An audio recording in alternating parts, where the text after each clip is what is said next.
So a great travesty in our justice system coming right up.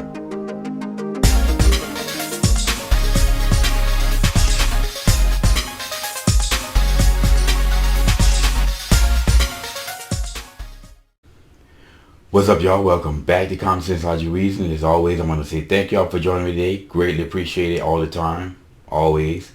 So we know that the verdict was reached in the Derrick Chauvin case. He was found guilty of all charges, and blacks are just celebrating a false victory when in reality they should be worried. Now, worried about what? Well, if you understand history, when you tend to have mob-ocracy, generally you start to see a collapse of society. You start to see real injustice, and just as quick as you can go out there and mob, that same mob-ocracy can come against you.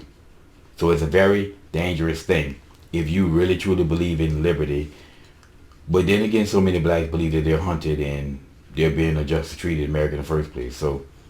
But in our justice system in America, we're supposed to have a justice system of innocent until proven guilty. Unfortunately for Derrick Chauvin, this was a trial of guilty until proven innocent. And that should worry everyone. And then to make matters worse, I believe that the defense did a sufficient job of showing that Chauvin was not responsible for George Floyd's death. George Floyd killed himself. Now, of course, the evidence, you would never see this from the mainstream media. The only thing that, they show, everybody keeps saying, well, I saw the video. Well, what they saw was the video by the cell phone video by the bystander. This is what the mainstream media went with. Well, why didn't the mainstream media show you the body cam footage? Okay, I saw the body cam footage like 4 months later. This like back in June of the last summer. I saw the body cam footage from Brandon Tatum. And Brandon Tatum always brings out the body cam footage of something. Being a former cop, he had his means of getting it. He showed the body cam footage. And first of all, let's look at the evidence, right? Now, starting with the body cam footage. Again, the people called George. They called the police because George Floyd tried to pay with counterfeit money. So they called the police. The police came out. George Floyd was being uncooperative, right? And how do we know that? Well, if you look at the body cam footage, there was a male and a female with him. I believe the female was in the passenger side, and there was a male in the back seat of the SUV. Both of them told George, just listen to the people. He was being uncooperative, saying he's not that type of guy. The police they weren't roughing him up. They weren't doing him anything. They were just trying to talk to him. But then they got him in the back of the vehicle. They eventually got him in the back of the vehicle. Then he was saying that he was claustrophobic. He couldn't breathe. So they took him out of the car because he said he couldn't breathe. Then he was standing straight up. He couldn't breathe. He asked to be put to the ground. He asked to lay down. They didn't slam him to the ground.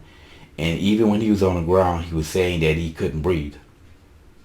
Of course, the media, basically, they've never shown this. I don't think I've ever seen the body cam footage from the mainstream media. It's always been conservative media who showed it or who talked about it.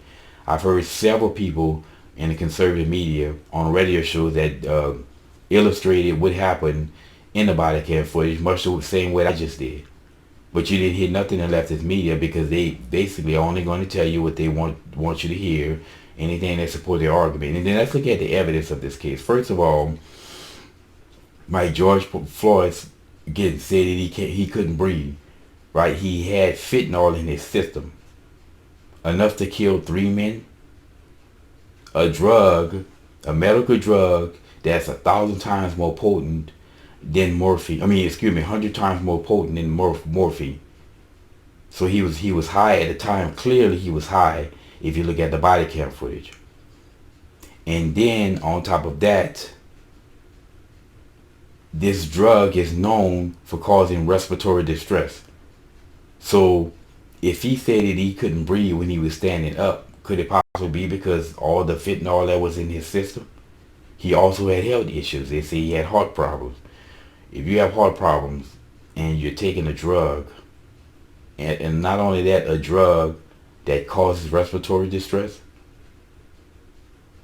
when you have heart problems, that support a heart is supposed to pump the blood and oxygen throughout the body. And then, like I said, then you had the defense showed several angles. They showed the angles of pictures and video of the angles, trying to prove that Chauvin didn't really have all of his weight on him most of the time anyway. Then there was no an example of a person that ever died because of that maneuver. Again, if you can show me a whole bunch of people across the country that have died because of a cop with a knee on the neck, on the shoulder, that maneuver, then the prosecution would have an argument. But there's never been any person that died because of that maneuver. So like I say, I believe that the defense provides sufficient information and data. They had a sufficient case to show that Chauvin wasn't guilty of George Floyd's murder. George Floyd murdered himself when he took the drugs that causes respiratory distress. Now, of course, like I said, most people have never seen this evidence. And it really, truly, it was on the prosecution. It was their job, because of innocent until proven guilty, to show that that George Floyd had trauma or damage to the neck. Now, the prosecution claimed that he had injuries to his neck with neck compression and whatnot that caused damages.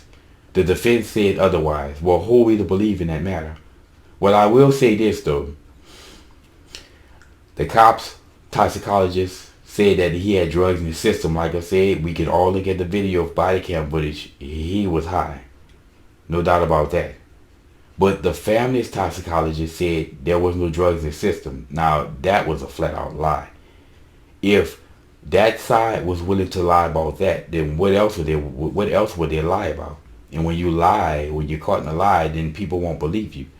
So who do we believe in that matter? Anyway, everybody know that singer, her. Now, I'm not really familiar with her music because I'm not really into so much of today's music. But she wrote a song, I Can't Breathe, in light of George Floyd.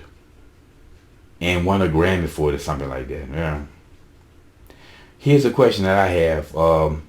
Would she write a song in honor of the 7-year-old child shot in the McDonald's parking lot? Right? Would she write a song called I Didn't Get My Happy Meal? I doubt it. But anyway, y'all, this is a great travesty of our justice system. And if you are a person that has somewhat knowledge of history, you should fear. But then again, if you understand history, political correctness, wokeness, all these social justice words, this is what should fear you, because there's so many people saying it's happened before. But like I say, I believe that Derrick Chauvin didn't get a fair trial, and this was mob rule, and they convicted him because they knew that blacks would have burned the town down, burned down the city, and they did this. They were willing to sacrifice him in order to not have this happen. But we can't have a justice system that's based on this. But what was done to him can be done to you. That's all I gotta say. But anyway, y'all, as always, until next time.